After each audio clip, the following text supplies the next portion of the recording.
لنا بذوي العرفان ثم الصلاة والسلام على رسول الرحمن اللهم صل على محمد وآل محمد ثم الصلاة والسلام على قاضي دينه ومنفذ أحكامه ومروج الإيمان اللهم صل على محمد وآل محمد ثم الصلاة والسلام على باقي الأئمة الذين هم أمناء الرحمن بالخصوص على سيدنا ومولانا صاحب العصر والزمان اللهم صل على محمد وآل محمد ولعنة الدائمة على أعدائهم أجمعين من يومنا هذا إلى يوم الدين بسم الله الرحمن الرحيم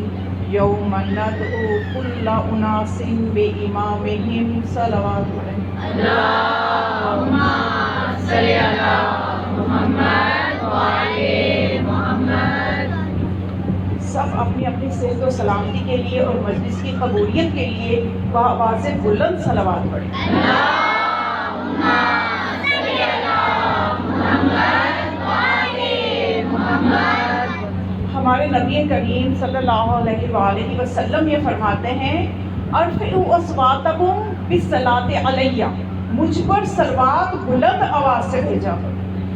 تو راوی کہنے لگا یا رسول اللہ صلوات ہی تو بھیجنی ہے، آہستہ بھی بھیج دیں گے اونچی بھی بھیج دیں گے تو کیا فرق پڑتا ہے؟ راوی بھی لگتا ہے کہ ہمارے جیسا ہی تھا، اونچی پڑھنا نہیں چاہتا تھا۔ تو نبی کریم نے فرمایا کہ بلند آواز سے کیوں میں کہہ رہا ہوں کہ صلوات پڑھو؟ آپ نے فرمایا اس لیے کہ صلوات جو ہے فَإِنَّا تَذْهَبُ بِالنِّفَاقِ، جب صلوات پڑھی جاتی ہے تو نفاق دور ہوتا ہے۔ اور صلوات اللهم صل على محمد وآل محمد سلطان بندہ ایک بہت بڑا جو ہے نا ایک حاکم گزرا ہے، بادشاہ شہنشاہ، اس کے دربار میں بحث چل پڑی کہ یہ صلوات کیوں ضروری ہے پڑھنا، محمد آل محمد پہ ہم درود بھیجتے ہیں، یہ درود بھیجنا کیوں ضروری ہے؟ اس پہ بحث ہو رہی تھی۔ تو اس نے بحث کرنے والے علماء سے سوال کر دیا کہ بتائیے ہر زمانے میں یہ صلوات پڑھنا کیوں ضروری ہے؟ انہیں جواب نہ آیا، سوچنے لگے۔ پھر اس نے کہا کہ میں تمہیں بتاتا ہوں کہ صلوات پڑھنا کیوں ضروری ہے۔ صلوات جب پڑھی جاتی ہے تو ہم یہ تصدیق کرتے ہیں کہ ہر زمانے میں ایک معصوم ہے جو اس قابل ہے کہ اس پہ صلوات پڑھی جائے۔ اللهم صل على محمد وآل محمد یعنی ہم دنیا والوں کو صلوات پڑھ کے یہ بتاتے ہیں کہ آل محمد کا ایک فرد ہر زمانے میں موجود ہے جس کے اوپر ہم صلوات پڑھتے ہیں۔ تو اس لیے صلوات کو ذرا بیدار ہو کے اونچی آواز سے پڑھا کریں۔ مجلس جو ہے یہ تبھی ٹھنڈی گرم ہوتی ہے، یہ آپ بھی اندر حصہ ڈال دیں نا تو پھر ہی مجلس بنتی ہے۔ آپ سنیں گے تو کوئی سنائے گا نا، جب آپ سوئیں گے اور ڈھیلی ڈھیلی صلوات پڑھیں گے اور بعد میں جا کے نشر کریں گے جی آج تو مجلس ٹھنڈی تھی، تو یہ چیز ہوتی ہے کہ سب کا حصہ ہونا چاہیے پھر ہی مجلس بنتی ہے۔ مجلس کیسے مجلس کو زینت دی جاتی ہے؟ مجلس کو نعروں سے زینت دی جاتی ہے، آگے سے جب آپ ریسپانس دیں کہ جی ہم سن رہے ہیں، آپ جو ہمیں بتا رہی ہیں ہمارے اندر اتر رہا ہے، پھر زینت ملتی ہے مجلس کو۔ پھر نبی کریم فرماتے ہیں کہ اپنی مجالس کو ذکر علی سے زینت دو، زینوا مجالسکم بذکر علی ابن ابی طالب علیہ السلام۔ اور ہر زمانے میں ایک علی ہوگا کہ جس کے ذکر سے مجلس کو زینت ملے، ہر زمانے میں ایک علی ہوگا۔ اور اس علی تک پہنچنے کے لیے ہدایت کی دعا کی تاکید کی گئی ہے۔ انسان کی خلقت کا مقصد کیا ہے؟ کبھی ہم نے سوچا ہے؟ یہ ہمیں سوچنا چاہیے۔ ماشاءاللہ اچھی بات ہے اگر آپ سوچتے ہیں، اگر آپ تو یہ تو بہت ہی اچھی بات ہے کہ آپ میں یہ بیداری ہے۔ تو میں ان لوگوں کے لیے کہہ رہی ہوں جو نہیں سوچتے کہ ہمیں سوچنا چاہیے کہ ہم کیوں پیدا ہو گئے ہیں۔ ہماری خلقت کا مقصد کیا ہے؟ یہ جو ہم دن رات زندگی گزار رہے ہیں، صبح ہوتی ہے، شام ہوتی ہے، رات ہوتی ہے، مہینے گزرتے ہیں، سالوں گزر جاتے ہیں، جوانی سے بڑھاپا آ جاتا ہے، تو کس مقصد کے لیے ہم آئے تھے؟ تو وہ مقصد کیا ہے؟ وہ مقصد ہے ہدایت پہ رہنا، ہدایت حاصل کرنا۔ یہ ہدایت اتنی اہم چیز ہے نا، ہدایت اتنی اہم چیز ہے کہ اور انسان کی زندگی کی کتنی ہی ضروریات ہوں، اگر کسی کے سر پہ قرضے ہیں، اگر کسی کا گھر چھوٹا ہے، اگر کسی کے اولاد نہیں ہے، اگر کوئی بیمار ہے، تو اس کے لیے دعا کرنے کے لیے کہیں بھی خدا نے واجب نہیں کہا کہ بھئی تمہاری اولاد نہیں، تمہارے لیے واجب ہے دعا کرو تمہیں اولاد ہو۔ تمہارے سر پہ قرضے ہیں، واجب ہے تمہارے لیے، کوئی حدیث ملی؟ کوئی فرمانے معصوم نظر میں نہیں۔ آپ کو وظیفے ضرور ملیں گے کہ معصومین فرمائیں گے جی یہ وظیفہ کر لیں، یہ نماز پڑھ لیں، یہ مسئلہ ہے تو یہ کر لیں، لیکن واجب یا ضروری نہیں ہے۔ ہدایت کی دعا، ہدایت ایک ایسی چیز ہے کہ اس کی دعا کرنا واجب ہے خدا کی طرف سے۔ کوئی ایک مرتبہ نہیں، 2 مرتبہ نہیں، ہر مسلمان کے لیے واجب ہے دن میں 34 مرتبہ ہدایت طلب کرے کہ جب وہ نماز پڑھے تو پہلی 2 رکعتوں میں سورۃ فاتحہ پڑھے اور 34 مرتبہ دن میں کہے اہدنا الصراط المستقیم، اے خدا مجھے سیدھے راستے کی ہدایت دے۔ ہدایت کی دعا خدا نے واجب قرار دی ہے۔ اب جب نماز پڑھیں گے تو 34 مرتبہ دعا کریں گے، جب نماز ہی نہیں پڑھنی تو دعا کیوں ہوگی؟ دعا ہوگی تو ہدایت ملے گی۔ تو اصل مسئلہ تو یہ ہے کہ ہم نماز کی طرف آنے میں سستی کرتے ہیں۔ ویسے مجھے ایک چیز سمجھ نہیں آتی بچوں کی یا ان بڑوں کی بھی کہ جو سستی کرتے ہیں نماز میں، کہ اللہ نے یہ جو نماز فرض کی ہے، میں سوچ رہی تھی، میری اپنی ایک سوچ ہے، تو اس میں خدا نے یہ تو نہیں کہا کہ یہ جو نماز آپ نے پڑھنی ہے 2 رکعت فجر کی یا 4 رکعت ظہر یا عصر، یہ آپ نے کوئلوں پہ کھڑے ہو کے پڑھنی ہے، ایسا تو نہیں ہے نا؟ پھر کیوں مشکل لگتی ہے؟ یہ اللہ نے ایسا بھی نہیں کہا کہ آپ نے ظہر سے پہلے 100 روپیہ صدقہ نکالنا ہے، کیونکہ مال سے محبت ہے نا انسان کو، عصر سے پہلے 200 روپیہ صدقہ نکالنا ہے، ایسا بھی نہیں ہے۔ پھر ہم نماز کیوں نہیں پڑھتے؟ نہ ہمارا پیسہ خرچ ہوتا ہے، نہ ہم نے انگاروں پہ کھڑے ہونا ہے۔ پرسکون ماحول میں نماز خدا نے فرض کیا ہے کہ سکون سے تسلی کے ساتھ نماز پڑھو، پھر ہم سستی کیوں کرتے؟ میرے ذہن میں تو اس کی جو وجہ آئی وہ یہی آئی کہ یہ جو نماز کے بارے میں جمود پایا جاتا ہے ہمارے معاشرے میں، اس جمود کی وجہ یہ ہے کہ شیطان نے یہ کہا تھا کہ اے خدا میں تیرے سیدھے راستے پہ بیٹھ جاؤں گا، اور نماز وہ ہے کہ جس میں 34 مرتبہ سیدھے راستے کی دعا کی جاتی ہے، اس لیے شیطان سارا زور بندے کا اسی کام پہ لگاتا ہے کہ تو نماز نہ پڑھ سکے۔ اب یہ آپ کی مرضی ہے، شیطان کی مانو یا رحمان کی مانو۔ رحمان کہتا ہے نماز پڑھو، شیطان کہتا ہے نہ پڑھو، تو یہ فیصلہ آپ کا ہے کہ آپ رحمان کی مان کے جنتی ہونا چاہتے ہیں یا شیطان کی مان کے جہنمی ہونا چاہتے ہیں۔ ہدیناہ السبیل اما شاکرا و اما کفورا، خدا کہتا ہے ہم نے تو رستہ دکھا دیا اور اس رستے میں سے بہتر کے انتخاب کے لیے عقل بھی دے دی۔ خدا کا کرم دیکھیں، ایسا نہیں ہے کہ رستہ دکھایا تو بس ٹھیک ہے جی میں نے رستہ دکھا دیا، نہیں، اس نے کرم یہ کیا کہ عقل بھی تھی اور اس کے علاوہ ہر زمانے میں ایک ہادی بھی رکھا تاکہ یہ بندہ حق الامکان اگر انتخاب کرے تو ہدایت کا ہی کرے۔ یہ ہماری اپنی بدقسمتی اور بد نصیبی ہے کہ ہم پھر بھی شیطان کے انتخاب پہ وہ پسند کرتے ہیں اور ادھر کو چلے جاتے ہیں، سستی کرتے ہیں اللہ کے راستے کے لیے۔ یہ تو ہمارا اپنا انتخاب ہے، پھر ہم کہتے ہیں اللہ جہنم میں کیوں بھیجے گا؟ بھئی ہادی کی معرفت، ہادی کو اس نے ہر زمانے میں رکھا اور ایسا رکھا کہ رکھ کے بھی وہ اللہ نے یہ نہیں ہے کہ ایک طرف ہو گیا لو جی میں نے ہادی بھی بنا دیا، نہیں، اس نے مزید کرم کیا کہ آپ لوگوں کو ہادی کے راستے پہ چلنے کے لیے ایسا فرمان اپنے نبی کی زبان سے جاری کروا دیا، من مات ولم یعرف امام زمانہ مات میتۃ الجاہلیہ، کہ جس نے زمانے کے امام کے ہادی کو نہیں پہچانا، جس نے زمانے کے ہادی کو نہیں پہچانا، زمانے کے امام کو نہیں پہچانا، وہ جاہلیت کی موت مر، کہ چلو کسی طرح تو یہ ڈریں گے نا۔ اب کوئی نہیں چاہے گا میں جاہلیت کی موت مروں، کوئی چاہے گا میں شک و شبہ کی موت مروں، میں جاہلیت کی موت مروں، نہیں۔ تو خدا نے ہر طرف سے سیو کیا ہمیں، پھر ہم خدا کے راستے کی طرف نہیں جاتے، تو اس جمود کو ہم نے خود ختم کرنا ہے۔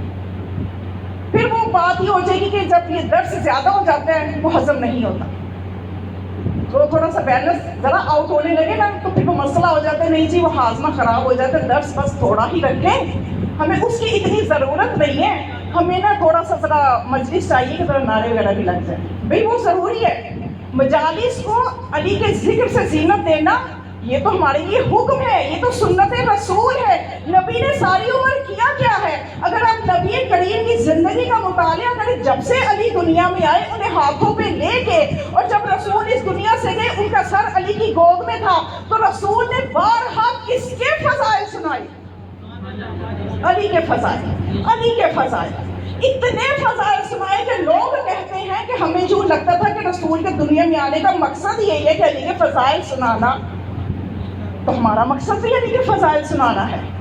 تو علی کی فضیلتیں ہی ہیں یہ جو ہدایت، ایمان مولا کون ہے؟ امام ہے، ہادی ہیں۔ اگر ایمان کی طرف لانے کے لیے کچھ رغبتیں بتا دی جائے، راستہ دکھا دیا جائے، تو وہ بھی فضیلت کی طرف ہی جاتا ہے وہ راستہ۔ جب آپ کوئی ہدایت کی بات سن کے کوئی بچہ نمازی بن جائے گا تو یہی تو علی کی سب سے بڑی فضیلت ہے کہ علی کے ذکر نے اس کو نمازی بنا دیا۔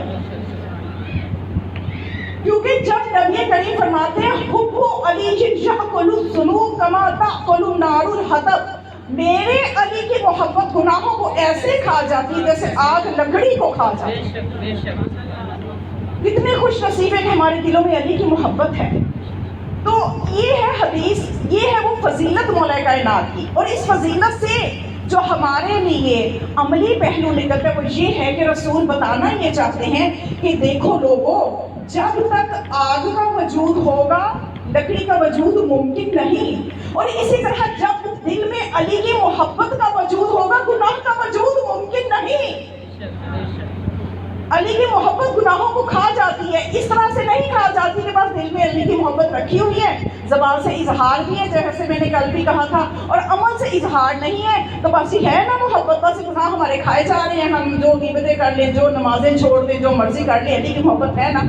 تو یہ مطلب نہیں ہے اس حدیث کا، مطلب یہ ہے کہ جب تک آگ کا وجود ہوگا لکڑی کا وجود ہو نہیں سکتا، جب تک دل میں علی کی محبت ہے گناہ کا وجود ہو نہیں سکتا۔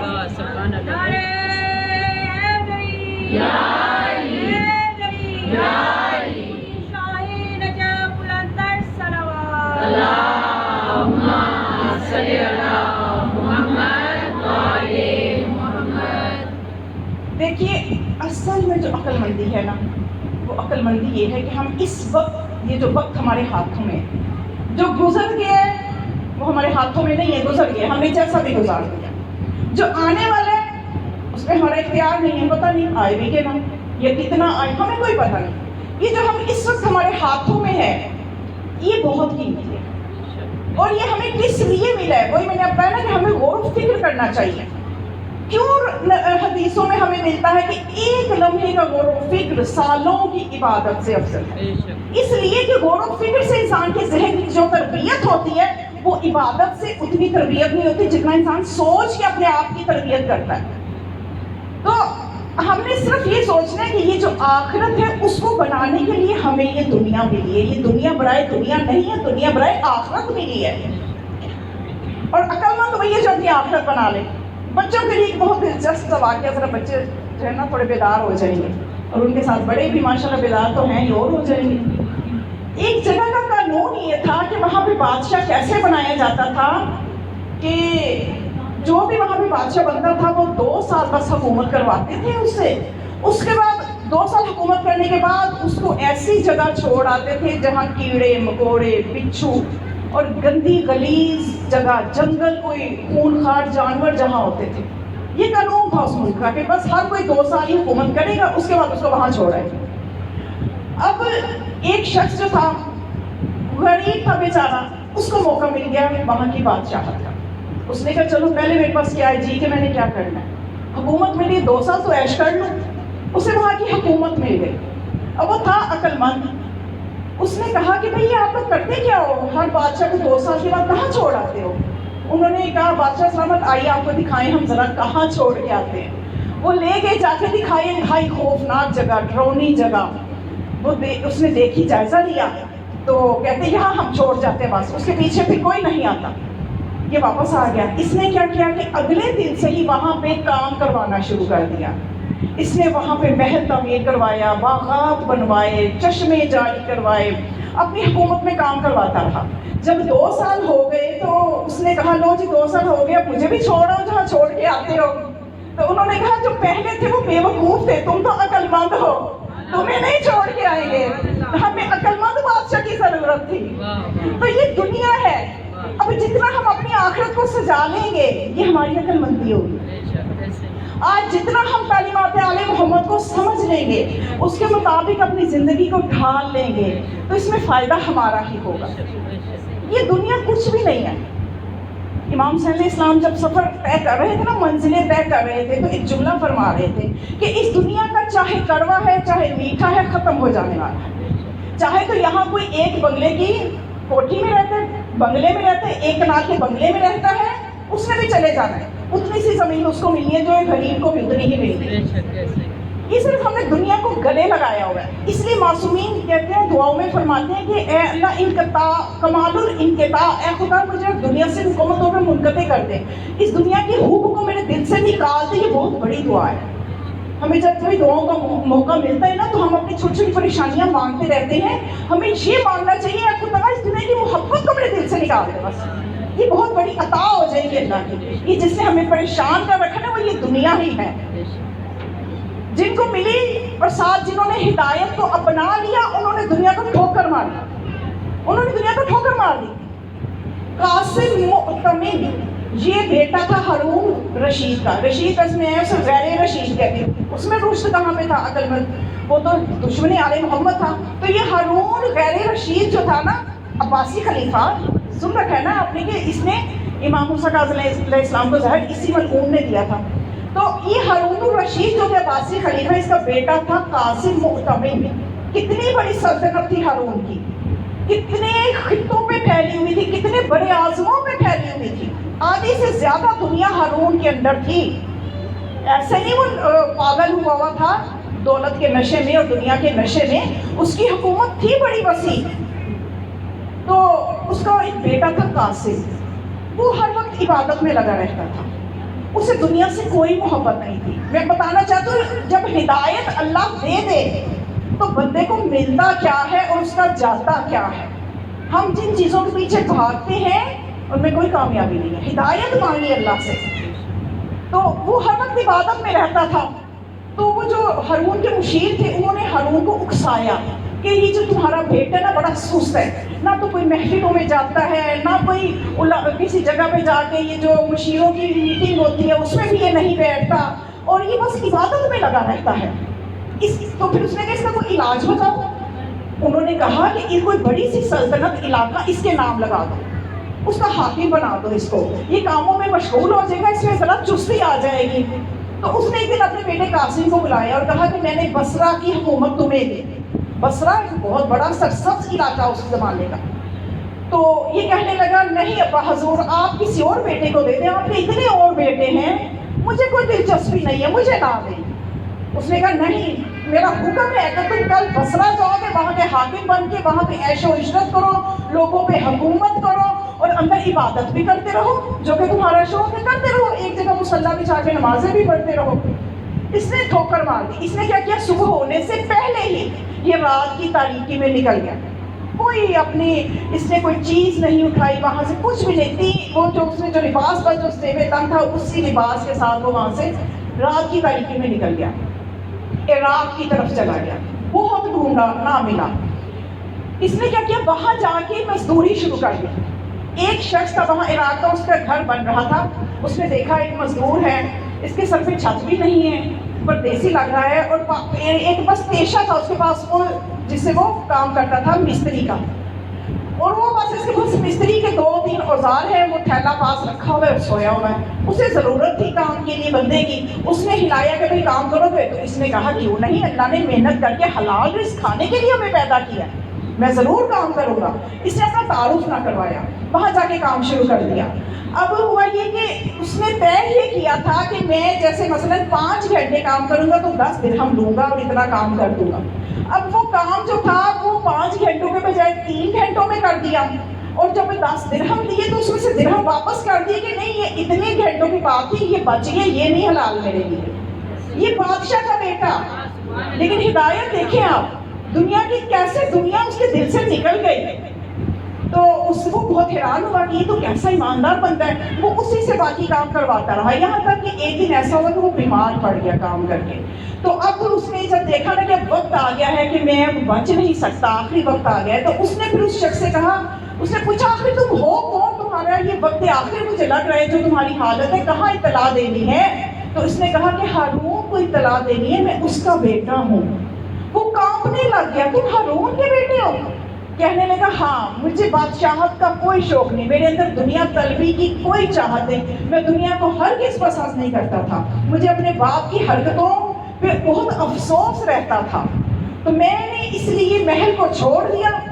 اور اب تم ایسا کرو کہ یہ جو میرے اوزار ہیں ان کو بیچ کے کفن دفن کا انتظام کر دینا. اور انگوٹھی اتار کے دی کہ یہ میرے باپ کو دکھانا، اس سے پتہ چل جائے گا میرا کہ میں ہی، یہ انگوٹھی ثبوت بنے گی. یہ انگوٹھی میرے باپ کو واپس کر دینا اور اسے کہہ دینا اس کو بھی اپنے خزانے میں ڈال دے اور اپنے خزانے میں اضافہ کر دے. اس کو بہت شوق ہے نا خزانے بھرنے کا، یہ انگوٹھی بھی اسی کو دے آؤ اور اسے پتہ نشانی مل جائے گی کہ ہاں میں ہی وہ قاصد ہوں. اور جب اس نے یہ وصیت کر دی تو اس کے بعد اس کے چہرے پہ ایک مسکراہٹ آئی.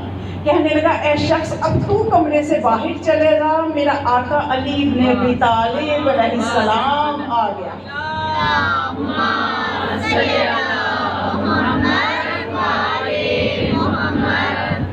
تو یہ مقام ملتا ہے، مولا آتے ہیں، وہ مولا کا محب جو خدا فرعون کے گھر میں موسیٰ کو پال سکتا ہے، وہ ہارون کے گھر میں ایسا چراغ روشن کر سکتا ہے کہ جس کے دل میں علی کی ولایت ہے، علی کی محبت ہے.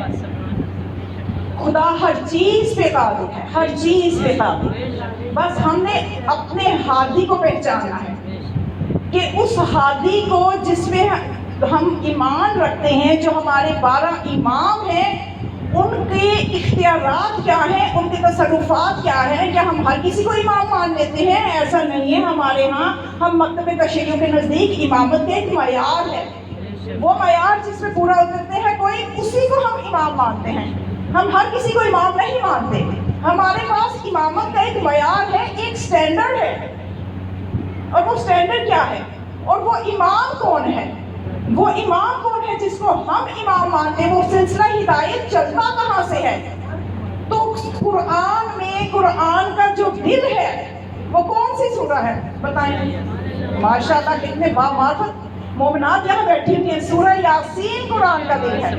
اور سورہ یاسین کا جو دل ہے وہ کون سی آیت ہے؟ دل کے اندر جو دھڑکتی ہوئی آیت ہے وہ آیت ہے اِنَّا نَحْنُ نُحْيِي الْمَوْتَ وَنَكْتُبُ مَا قَدَّمُوا وَآثَارَهُمْ وَكُلَّ شَيْءٍ أَحْصَيْنَاهُ فِي إِمَامٍ مُبِينٍ. کہ ہم نے ہر چیز کو جمع کر دیا ہے امام مبین کے اندر. یہ اور ایک مزے کی بات دیکھیے، خدا کا لطف دیکھیے، قرآن کا معجزہ دیکھیے. یہ قرآن کا عدد کے اعتبار سے معجزہ ہے، عددی معجزہ جس کو کہا جاتا ہے. عددی معجزہ یہ ہے کہ جو امام مبین والی آیت ہے اس کا نمبر ہے 12. آیت نمبر ہے 12. خدا فرماتا ہے کہ میں نے ہر چیز کا احصاء امام مبین نے کر دیا. اب جب یہ آیت اتری نبی کریم پہ تو اس کی جو تفسیریں مسلمانوں نے کی، اب رسول تو فرما گئے تھے کہ میں قرآن اور اہل بیت چھوڑ کے جا رہا ہوں، قرآن کو اہل بیت سے سمجھنا. لیکن جنہوں نے کہا ہمارے لیے قرآن کافی ہے، انہوں نے اپنے سے دماغ لڑائے اور انہوں نے یہ لکھ دیا اپنی تفسیر میں. مجاہد جو ایک مفسر ہے اس نے یہ لکھا کہ یہاں پہ امام مبین سے مراد لوح محفوظ ہے، لوح محفوظ ہے. تو اس کا جواب سید ابن طاؤس نے اپنی کتاب سعد السعود میں یہ دیا. انہوں نے یہ فرمایا کہ خدا فرما رہا ہے کہ امام وہ ہے جو مبین ہے، جو ظاہر ہے، آشکار ہے. لوح محفوظ تو کسی کو نظر ہی نہیں آتی. لوح محفوظ کیسے مراد ہو سکتی ہے؟ لوح محفوظ کسی نے دیکھی ہے آج تک؟ نہیں دیکھی. تو قرآن تو کہہ رہے ہیں کہ وہ جو امام ہے جس میں ہر چیز کا احساس ہے وہ کون ہے؟ اس کی نشانی یہ ہے وہ امام مبین ہے، ظاہر ہے، روزے روشن کی طرح عیاں ہے، سب کو نظر آنے والا ہے. تو لوہے محفوظ جو ہے وہ مراد نہیں ہو سکتی. ہاں البتہ آگے جا کے سعید ابن طاؤس لکھتے ہیں ہاں البتہ لوہے محفوظ کا مطالعہ آل محمد کے بچے بھی کر لیتے ہیں. اس گھرانے کے بچے ہیں حسنین جو کہ عالم بچپن میں اپنے گھر میں بیٹھ کے لوہے محفوظ کا مطالعہ کر لیتے ہیں. تو پھر دیکھنا ہے کہ یہ لوہے محفوظ کیا ہے. یہ دیکھنا یہ ہے کہ امام مبین پھر کون ہے. تو جنہوں نے جرت کر کے صحیح شان نزول لکھا اس میں اہل سنت کے بھی کئی، حتیٰ کہ فخر الدین رازی جو کہ رئیس المشککین، جو کہ اہل بیت کی فضیلت میں جو آیت آتی ہے اس میں شک ڈالتا ہے، کیڑے نکالتا ہے، اس تک نے اپنی تفسیر میں یہ لکھا. اس کے علاوہ تفسیر در منصور اہل سنت کی تفسیر اس میں بھی دیکھ لیجئے لکھا ہوا ہے. تفسیر سالبی میں بھی لکھا ہوا ہے. اس کے علاوہ ہماری تو بے شمار ہر تفسیر میں یہی لکھا ہوا ہے کہ امام مبین جب یہ آیت کی آپ نے مدینہ کی مسجد میں بیٹھ کے نبی کریم نے تلاوت فرمائی تو وہاں پہ خلیفہ اول موجود تھے. اب اس کا شان نزول جو بتایا جا رہا ہے، بیٹھے تھے. تو جب یہ آیت اتری تو انہوں نے پوچھا یا رسول اللہ یہ جو امام مبین ہے آہا ہوا التوراۃ، کیا اس سے مراد توریت ہے؟ کیا اس سے مراد توریت ہے؟ آپ نے فرمایا لا. اب بھائی جس کو توریت سے محبت ہوگی وہ توریت کو ہی کہے گا نا. جنہوں نے محبت ہی توریت زبور اور انجیل سے کی ہے، قرآن سے کی ہی نہیں ہے، قرآن کے تو نسخوں کو جلا ڈالا اور ساری عمر توریت اور زبور کا احترام کرتے رہے، تو زبان میں تو وہی آئے گا نا ہا ہوا توریت، کیا اس سے مراد توریت ہے؟ فرمایا لا. پھر وہ خلیفہ ثانی اٹھے اور وہ کہنے لگے یا رسول اللہ آہا ہوا الانجیل، کیا اس سے مراد انجیل ہے؟ فرمایا لا. پھر اتنے میں علی ابن ابی طالب داخل مسجد ہوئے، ان کے نورانی وجود کا داخل ہونا تھا تو رسول اللہ نے فرمایا واللہ ہوا امام المبین، خدا کی قسم یہ جو آنے والا ہے، جو داخل ہونے والا ہے، یہ امام مبین ہے. سبحان اللہ. یا علی یا علی یا علی اللہم صلی علی محمد وآل محمد. یہ ہے وہ امام مبین. اور جب خدا نے امام بنایا ہے، رسول بنایا ہے، انبیاء کا سردار بنایا ہے ہمارے نبی کو، تو یہاں پہ سوچنے والی بات یہ ہے کہ جب کسی کو کوئی عہدہ دیا جاتا ہے تو تصرفات بھی، اختیارات بھی دیے جاتے ہیں، تصرفات بھی دیے جاتے ہیں. ایک مثال ہے، اگر کسی اسکول کی کوئی پرنسپل ہے، اس کو آپ نے پرنسپل بنا کے کرسی پہ بٹھا دیا اور یہ کہا کہ آپ گھر کچھ نہیں سکتے، نہ آپ ٹیچرز کو کچھ کہہ سکتی ہیں، نہ آپ ٹائم ٹیبل بنا سکتی ہیں، نہ آپ یہ کر، بھائی میں پھر کس لیے بیٹھی ہوں؟ اختیارات تو دے نہیں رہے. تو جب بھی کوئی عہدہ ہوتا ہے ساتھ اختیارات لازمی ہوتے ہیں. اب جب خدا اپنے رسول کو عالمین کے لیے رحمت بنائے گا، عالمین کے لیے رسول بنائے گا، جنوں انس کے لیے رسول بنائے گا، تو اختیارات بھی دے کر رسول بنائے گا کہ رسول کے لیے مشکل نہ ہو عالمین کا رسول بننا، عالمین پہ حکومت کرنا. تو جو امام ہوگا، جب اس کا وارث ہوگا، وہ ہم کیا کہتے ہیں مولا کائنات کو؟ امام الانس والجان، جنوں کے بھی امام، انسانوں کے بھی امام، چرند کے بھی امام، پرندوں کے بھی امام، کائنات کے ذرے ذرے پہ امام کی ولایت قائم ہے. تو پھر امام کا اختیار بھی اتنا ہونا چاہیے کہ امام کوئی مسئلہ پوچھنے آئے تو محتاج نہ ہو. بھائی تم فارسی میں پوچھ رہے ہو، مجھے فارسی نہیں آتی، تم عربی میں پوچھو، مجھے عربی آتی ہے. امام کی تاریخ اٹھا کے یہ دنیا دکھا دے کہ کسی ہمارے 12 کے 12 اماموں میں سے اگر کوئی ترکی سے جائے گا، ترک میں مسئلہ پوچھے گا، مسئلہ امام اس میں جواب دیں گے. اگر کوئی ہندوستان سے جائے گا، اس کی زبان میں جواب دیں گے. اگر جنات آئیں گے تو اس کی جواب میں جواب دیں گے. اگر جانور مسئلے لے کے آئیں گے تو ان کی زبانوں میں جواب دیں گے. کبھی کسی کو یہ کہنا ہمارا کوئی امام نظر نہیں آئے گا کہ مجھے تمہاری بات سمجھ نہیں آ رہی. یہ اس کی امامت کی دلیل ہے کہ خدا نے اتنا علم دے کر بھیجا ہے کہ امام کبھی بھی جواب دینے میں. اور دوسری امام کی پہچان دنیا والوں کو بتا دو کہ جن والوں کو ہم امام مانتے ہیں، ان سے جب بھی جس نے کوئی بھی مسئلہ پوچھا، ہمارے کسی بھی امام نے نے یہ نہیں کہا مجھے کوئی کتاب مطالعہ کر لینے دو تو میں بتاتا ہوں، میں کچھ دیر سوچ کے بتاتا ہوں، دنیا ثابت نہیں کر سکتی۔ حتیٰ کہ ایک شخص نے، خلیفہ دوم نے کہہ دیا یا علی میں یہ دیکھتا ہوں کہ آپ کے پاس جو بھی کوئی مسئلہ لے کے آتا ہے ابھی آدھا سوال کہتا ہے آپ جواب دے دیتے ہیں، یا علی آپ تھوڑا پہلے سوچ لیا کریں۔ یہ معرفت کا عالم دیکھیں، ایک امام کو مشورہ دیا جا رہا ہے، امام کو مشورہ دیا جا رہا ہے، جرأت دیکھیے کہ امام کو مشورہ دیا جا رہا ہے۔ امام نے فرمایا مولا نے بہت ہو بھائی، دیکھو مجھے یہ بتاؤ کہ اے رسول کے صحابی مجھے یہ بتاؤ تم جو مجھے یہ مشورہ دے رہے ہو تم مجھے یہ بتاؤ تمہارے ہاتھ کی انگلیاں کتنی ہیں؟ فوراً اس نے کہہ دیا 5۔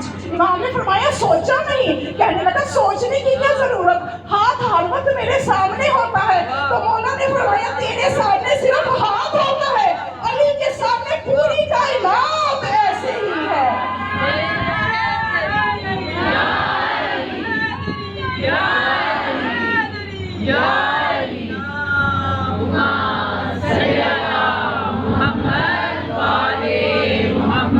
چمن چمن کلی کلی علی علی علی علی، چمن چمن کلی کلی علی علی علی علی، نگر نگر گلی گلی علی علی علی علی،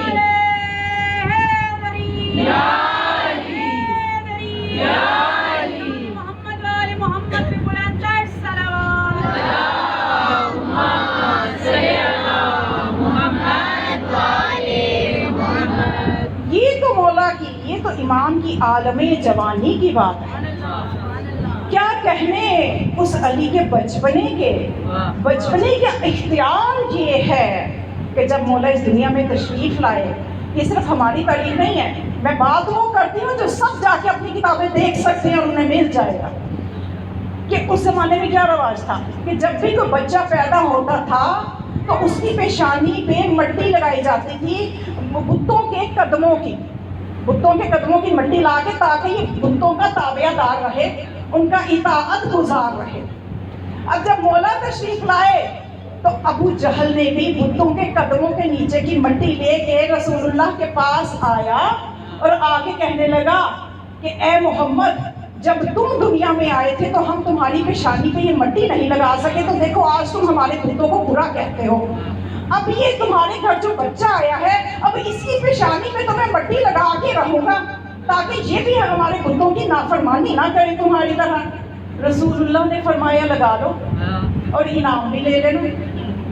جب وہ مٹی لے کے ابو جہل وہاں پہنچا، لگا مولا کائنات کی پیشانی پہ وہ مٹی لگانے کے لیے ہاتھ بڑھایا ہی تھا، بچپنے میں ہاتھ میں وہ طاقت تھی کہ ایسا تماچا منہ پہ رسید کیا، ابو الگ ہو گیا، جہل الگ ہو گیا۔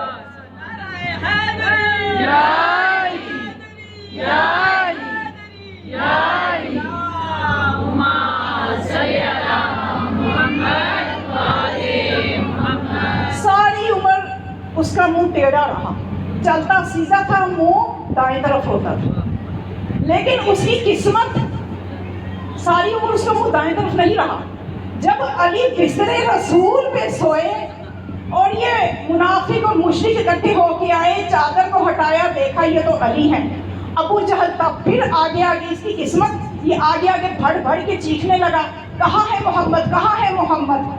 تو مولا کائنات ان تر کے اولا بھی نہیں ہوتا ان سے رجس دور ہے جیسے دور رہنے کا حق ہے۔ مولا نے نہ جھوٹ بولا، نہ توڑیا کیا، نہ تقیہ کیا۔ آپ نے کیا جواب دیا؟ مجھے محمد کو میرے حوالے کر کے گئے تھے جو پوچھ رہے ہو کہ کہاں ہے محمد۔ لیکن جب ابو جہل کو چین نہ آیا، مزید گستاخی کرنے لگا، تو اس وقت مولا کائنات نے ایک بچپنے میں تماچا لگایا تھا، ایک جوانی میں تماچا لگایا، اب جب منہ مشرق کو تھا وہ مغرب کو ہو گیا۔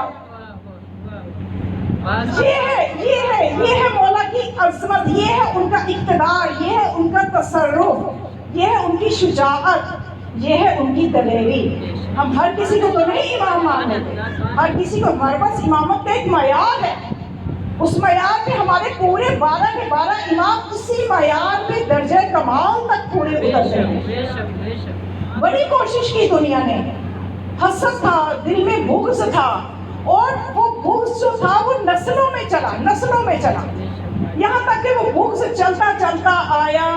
جب خلافت عثمانی تھی تو خلافت عثمانی ترکی میں جب تھی، بس یہ ایک واقعہ عرض کر کے تو پھر مسائل کی طرف، تو وہاں میں بتانا یہ چاہتی ہوں کہ یہ کس طرح یہ بغض سفر کرتا ہوا چل رہا ہے، اور محبت اور ولایت علی بھی نسلوں میں سفر کرتی ہوئی چل رہی ہے.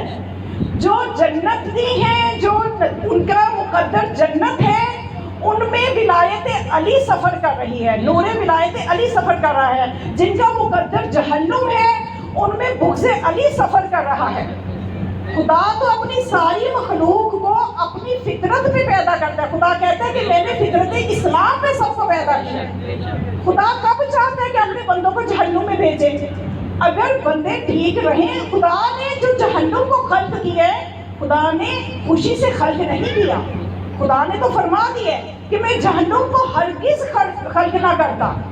وَلَوْ اجْتَمَعَ النَّاسُ عَلَىٰ حُبِّ عَلِيٍّ لَمَّا خَلَقْتُ النَّارَ. اگر لوگ علی کی محبت پہ اکٹھے ہو جاتے، میں جہنم کو خلق ہی نہ کرتا. اور مولا کائنات جنت اور جہنم کے تقسیم کرنے والے ہیں. اب آپ کے ذہنوں میں یہ نہ رہے کہ شاید یہ تقسیم آخرت میں جا کے ہوگی. صرف آخرت میں نہیں ہوگی. آج علی کے تصرفات میں شک کرنے والے جو اعتراضات اٹھاتے ہیں کہ پتہ نہیں علی سے مانگنا چاہیے یا علی مدد کہنا چاہیے یا نہیں کہنا چاہیے، علی سے رزق مانگنا چاہیے یا نہیں مانگنا چاہیے، میں کہتی ہوں بڑی چھوٹی اپروچ ہے. آپ کو بات سمجھ ہی نہیں آ رہی کہ آپ رزق کی بات کرتے ہیں. علی تو جنت اور جہنم کو تقسیم کرنے والا ہے. رزق کی تو کوئی حیثیت ہی نہیں ہے. اور کس طرح سے تقسیم کرنے والا ہے، کس طرح سے تقسیم کرنے والا ہے. یہ میں آپ کو وہی واقعہ سے ہی بتانا چاہتی تھی کہ عثمانی خلافت میں ایک بادشاہ تھا سلیمان. وہ جب بھی کربلا جاتا تھا نجف سے گزر کے جاتا تھا، اور وہاں جب یہ نجف کا علاقہ شروع ہوتا تھا تو وہ احتراماً اپنی سواری سے نیچے اتر آتا تھا. اس کے ساتھ اس کا ایک وزیر بھی تھا جو ناصبی تھا. اسے بادشاہ کی حرکت پسند نہیں تھی، تو بادشاہ کو کہنے لگا تم خود اتنے بڑے بادشاہ ہو، اتنی بڑی سلطنت ہے تمہاری، تو تم کیوں یہاں پہ آ کے یہاں پہ آ کے تم کیوں سواری سے نیچے اتر آتے ہو؟ تو کہنے لگا کہ نہیں، یہاں پہ بادشاہوں کا بادشاہ رہتا ہے، شہنشاہوں کا شہنشاہ رہتا ہے. مجھے گوارا نہیں ہے کہ میں نجف سے اپنی سواری پہ سوار ہو کے گزروں. وہ ناصبی تھا، اس کو بغض جو تھا وہ جینے نہیں دے رہا تھا. اس نے کہا کہ نہیں، میرا تو یہ نہیں دل مانتا کہ آپ یہاں سواری سے اترے، بلکہ آپ کی اپنی اتنی عزت ہے. بادشاہ نے جان چھڑانے کے لیے کہا اچھا چلو استخارہ کرو، قرآن لاؤ، جو قرآن کا حکم ہوگا میں اس پہ عمل کر دوں گا. قرآن لایا گیا. جب قرآن کو کھولا تو پہلی صفحے پہ پہلی آیت یہ آئی فَخْلَعْنَ عَلَيْكَ فَإِنَّكَ بِالْوَادِ الْمُقَدَّسِ طُوَىٰ. اپنے جوتے اتار دے، تو مقدس وادی طویٰ میں ہے. تو وہ کہنے لگا وزیر سے پہلے تو صرف میں سواری سے اترتا تھا، اب تو مجھے جوتے بھی اتارنے پڑیں گے، اب تو مجھے جوتے بھی اتارنے پڑیں گے. لیکن اس کے بغض کا یہ عالم تھا، وہ ٹھنڈا نہیں پڑا. اب وہ سوچے کیا کروں. پھر کہنے لگا اچھا میں آپ کو ایک مشورہ دیتا ہوں. یہ جو یہاں پہ رافضیوں کا امام ہے نا، جس کا یہ روزہ ہے، اس کے پاس ہی نا رافضیوں میں ایک بہت بڑے عالم کی قبر بھی ہے، شیخ توسی بہت بڑے ہمارے عارف محقق، بہت بڑے ہمارے باعمل عالم مجتہد، جن کا یہ نصیب کہ مولا کی قبر مبارک کے ساتھ ان پاس کے علاقے میں ان کی قبر ہے. تو کہنے لگا اچھا تم بادشاہ سلامت ٹھیک ہے، اب جوتیاں اپنی اتارنی پڑیں گی، کم از کم ایسا کرو کہ یہ جو رافضیوں کا امام ہے نا، اس کی قبر کھودو اور اس کی میت سے بے حرمتی کرو، جلا ڈالو. تو اس نے کہا تمہیں کیا مقصد ہے، تمہیں کیا مسئلہ ہے؟ وہ دنیا سے چلا گیا، اس کا خدا کا معاملہ، ہم کیوں اندر کودیں؟ لیکن اس کی جان کو چین نہیں تھا. کہنے لگا نہیں، لکڑیاں منگواؤ، آگ منگواؤ، ابھی اس کی قبر کھدواؤ اور ان رافضیوں کے عالم کی لاش تو وہاں پہ چلاؤ. اس نے کہا چلو ٹھیک ہے. بادشاہ نے لکڑیاں منگوائی، آگ لگوائی اور اپنے کارکنوں سے، غلاموں سے یہ کہا کہ اس وزیر کو اٹھاؤ اور اس آگ میں پھینک دو. اب مطلب سمجھ میں آیا، علی القسیم النار والجنہ. علی جنت اور دوزخ کا تقسیم کرنے والا صرف آخرت میں نہیں، دنیا میں بھی علی کے نام پہ جنت اور دوزخ تقسیم ہو رہی ہے. سبحان اللہ. مقام عظمت سمجھیے، اپنے ہادی کو پہچانیے. افسوس ہے اس دنیا کی عقلوں پہ کہ جو علی کو نہ پہچان سکے، جس کی پہچان خدا کرواتا رہا، جس کی پہچان ساری عمر رسول کرواتا رہا، لیکن یہ امت مسلمہ کی بدقسمتی ہے کہ علی کو نہ پہچان سکے۔ تو بس مومنات، یہ علی کا ہی بغض تھا جو واقعہ کربلا وقوع پذیر ہوا۔ اس کی جو بڑی وجہ تھی، جو کہ روز عاشور جب مولا حسین نے خطبہ دیا نا میدان کربلا میں، اس خطبے میں مولا نے اشقیاء کو مخاطب کر کے یہ پوچھا کہ اے عمر بن سعد، کس جرم میں تم مجھے قتل کرنا چاہتے ہو؟ شامیوں سے پوچھا کس جرم میں تم یہ ساتھ دے رہے اولاد رسول کو قتل کرنے کے لیے؟ تو پتہ تاریخ میں لکھا ایک ہی آواز آئی، سب نے کہا نے بغض ابی کا، تیرے بابا کے بغض میں ہم تجھے مارنا چاہتے ہیں۔ یہ ہے ولایت سے دشمنی، یہ ہے بغض علی کا جو کربلا کا واقعہ ہوا۔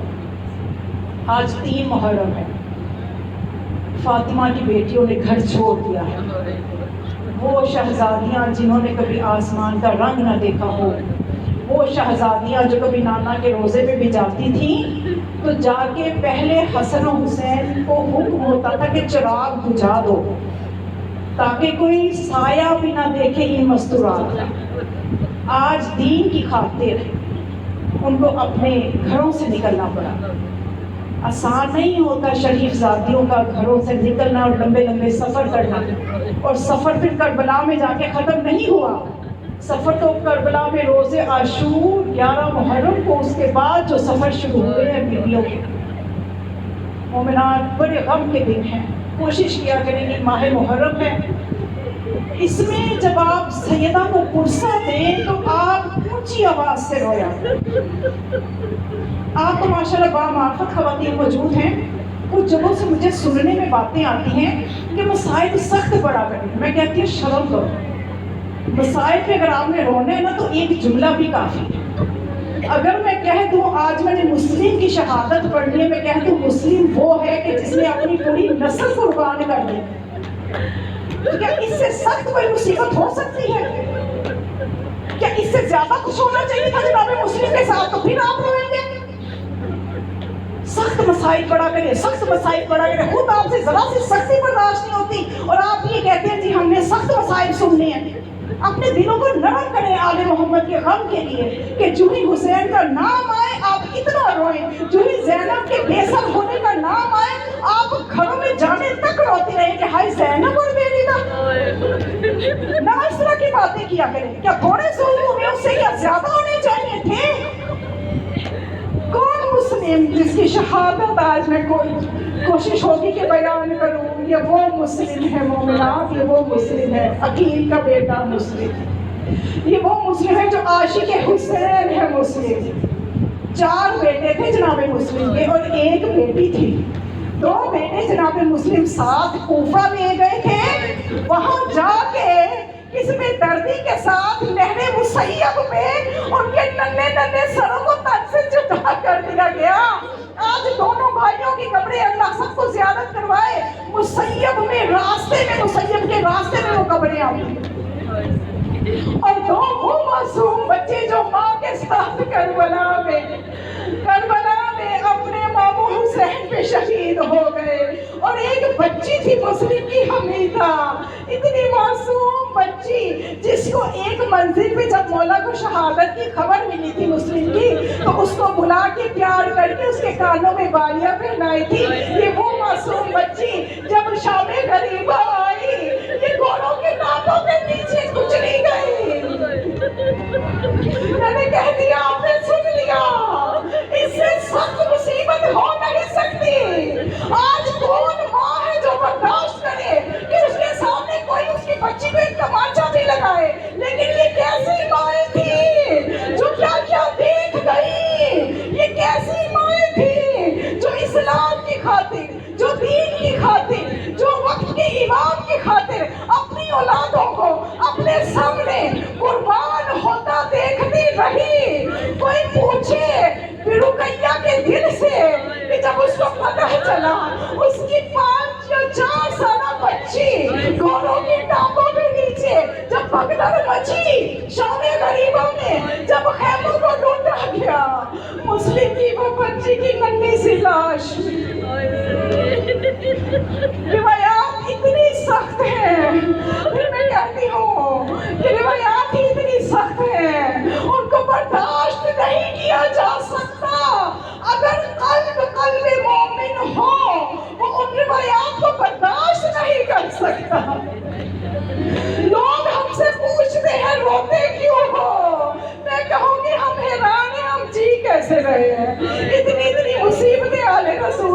مر گئی، ہم زندہ کیسے ہیں؟ 15 رمضان، ماہ رمضان کی 15 تاریخ تھی جب جناب مسلم کو مولا حسین نے کہا مسلم آپ کوفہ جائیے اور وہاں کے حالات سے مجھے آگاہ کیجئے۔ اب جب مسلم کو اجازت ملی تو مسلم نے سب سے پہلے اپنے آقا حسین کے قدموں کو چوما، اس کے بعد ہاتھوں کو چوما، اور مسلم روتے جا رہے ہیں۔ کیوں رو رہے ہیں؟ یہ سوچ کے رو رہے ہیں کہ دوبارہ مجھے یہ نصیب نہیں ہوگا اپنے آقا حسین کے ہاتھوں کو بوسہ دینا، دوبارہ مجھے یہ قدم نصیب نہیں ہوں گے کہ میں اپنے آقا حسین کے قدموں کو بوسہ دے سکوں۔ جب رخصت ہونے لگے مڑ کے واپس آئے، کہا مولا حسین میرے 2 بیٹے ہیں محمد اور ابراہیم، مجھے ان سے بہت محبت ہے، اگر آپ کی اجازت ہو تو میں اپنے بیٹوں کو ساتھ لے جاؤں۔ جب یہ پوچھا مولا حسین کی آنکھوں سے آنسو جاری ہوئے، اتنی امامت سے جانتے تھے کہ یہ جو ننھے شہزادے ساتھ جا رہے ہیں، یہ جو شوق سے مسلم 2 بیٹوں کو ساتھ لے کے جا رہے ہیں، ان بیٹوں کو کس بے دردی سے قتل کیا جانا ہے، مولا جانتے تھے۔ مولا نے روتی آنکھوں کے ساتھ اجازت دے دی، مسلم لے جاؤ۔ اب مسلم چلے کوفہ کی طرف، سفیر حسینی بن کے چلے۔ مسلم کے ہاتھ میں خط ہے جو حسین کی طرف سے لکھا گیا ہے، اور اس میں یہ لکھا گیا ہے کہ اے لوگوں مسلم کے حکم کو مانو، اس لیے کہ مسلم کی بات اتنی قابل اعتماد ہے جیسے مجھ حسین کی بات قابل اعتماد ہے۔ یہ عظمت ہے مسلم کی کہ مولا حسین مسلم کی بات کو اپنی بات کا درجہ دے رہے ہیں۔ اب ذرا سمجھیے کہ مسلم کی مقام عظمت کیا ہے۔ جب وہاں پہ گئے لوگوں کو بتایا، لیکن سب سے پہلے مختار کے گھر میں جب آپ نے پناہ لی، چھپ چھپ کے لوگوں کو بتاتے رہے کہ حسین کا سفیر آ چکا ہے، میں سفیر حسینی ہوں، میں مسلم بن عقیل ہوں، تمہارے درمیان آ چکا ہوں۔ تو کوفہ کے لوگوں نے مسلم بن عقیل سے ملاقاتیں شروع کر دی مختار کے گھر میں۔ اب یہ جو کہا جاتا ہے نا کوفی بے وفا، کوفی بے وفا نہیں تھے۔ جب کوفہ کا والی تبدیل کر دیا یزید نے، ابن زیاد کو والی بنا کے بھیجا، پہلے نعمان تھا پھر ابن زیاد کو جب بنایا تو یہ اتنا ظالم تھا کہ اس نے کوفے کے لوگوں میں اعلان کر رکھا تھا کہ جو کوئی بھی حسین کی لشکر میں جانے کی کوشش کرے گا اس کے گھر کو آگ لگا دیں گے، اس کے بچوں کو ذبح کر دیں گے، اس کی عورتوں کو قیدی بنا دیں گے۔ جو ہی یہ اعلان کوفہ میں ہوا، کوفہ والوں نے خاطے لکھے تھے مولا کو، لیکن میں بتانا چاہتا ہوں بے وفائی نہیں کی تھی۔ جب یہ اعلان ہوئے تو کوفہ والوں نے کوفہ چھوڑنا شروع کر دیا۔ جو علی والے تھے انہوں نے کوفہ ہی چھوڑ دیا، کوئی قم چلا گیا، کوئی اصفہان چلا گیا، کوئی کہیں کا کہیں نکل گیا۔ جو کوفہ میں تھوڑے سے شیعہ رہ گئے تھے ان میں سے بھی جو 50 تھے وہ کربلا میں مولا حسین کے ساتھ تھے، تو باقی چند شیعہ جو رہ گئے تھے کوفہ میں، وہ چند شیعہ جو تھے ان کی آزمائش تھی۔ اب جناب مسلم کا ساتھ دینے والے صرف یہ چند شیعہ ہی تھے جو رہ گئے تھے، چند شیعہ جو ساتھ دینے رہ گئے تھے جناب مسلم کا۔ اب جاتے جب جناب مسلم نے وہاں پہ نماز پڑھائی مغرب کی تو مسجد کوفہ میں ہزاروں لوگوں نے مسلم کی بیعت کی۔ تو اس وقت جناب مسلم نے مولا حسین کو لکھ کے قاصد روانہ کر دیا، آقا آ جائیے، کوفہ کے لوگ یہاں آپ کے ساتھ ہیں۔ لیکن جب جو ہی عشاء کی نماز ختم کی تو پیچھے کوئی بھی نہیں تھا۔ اب اندازہ کیجئے جناب مسلم کی مصیبت کا، اندازہ کیجئے کربلا میں جس پہ جو بھی مصیبت آئی ایک دوسرے کو حوصلہ دینے والے موجود تھے، مسلم کو تسلی دینے والا کوئی نہیں ہے۔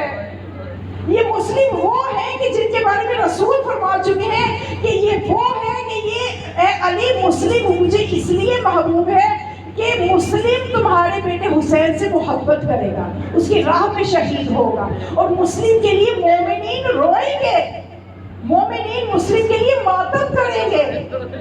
تو آج مسلم کی تنہائی کو محسوس کیجئے، پرسہ دیجئے جناب زہرا کو مسلم کا، پرسہ دیجئے بی بی منتظر ہے، اور جب پرسہ دیتے ہوئے آپ کی آوازیں بلند ہوتی ہیں تو ہمارے چھٹے کام فرماتے ہیں کہ اے میرے شیعوں، جب تم میرے جد کے مسائل کو بیان کرتے ہوئے روتے ہو تو میں تمہاری آوازوں کو سنتا ہوں تو تمہیں دعائیں دیتا ہوں۔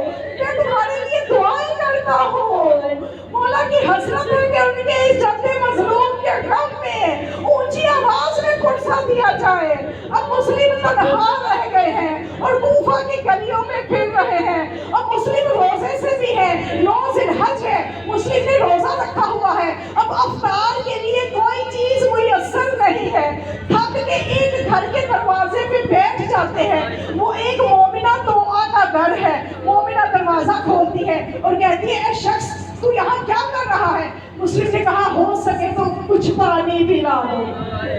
وہ مومنہ علی کی شیعہ تھی، وہ گئی پانی لے کے آئی، خشک گلا مسلم کا، سادہ پانی کے ساتھ روزہ افطار کیا، چند گھونٹ پانی کے پیے اور پھر بیٹھ گئے۔ مومنہ نے پھر کہا کہ برا شوق زمانہ ہے، اے جوان اپنے گھر جاؤ۔ تو مسلم نے ایک دفعہ رو کے کہا جس کا کوئی گھر ہی نہ ہو، جس کا کوئی گھر ہی نہ ہو وہ کہاں جائے؟ اس مومنہ نے کہا کیا معاملہ ہے؟ کہنے لگے تمہیں معلوم نہیں ہوگا لیکن میں بتاتا ہوں، میں حسین کا سفیر مسلم ہوں، یہ سننا تھا۔ مومنہ رونے لگی، کہنے لگی آپ گھر کے اندر تشریف لائیے، آپ باہر کیوں بیٹھے ہیں؟ آپ تو میرے آقا کے سفیر ہیں، اندر تشریف لائیے۔ جب اصرار کیا، جناب مسلم نے رات گزارنے کے لیے پناہ لے لی، ایک کمرے میں چلے گئے، لیکن ابھی کچھ وقت نہ گزرا تھا جب صبح نزدیک ہوئی، گھوڑوں کی ٹاپوں کی آوازیں آئی، اس لیے کہ جاسوسوں تک بات پہنچ چکی تھی کہ مسلم نے یہاں پناہ لے رکھی ہے۔ جناب مسلم نے اپنی تلوار کو نکالا، دروازے سے باہر نکلنے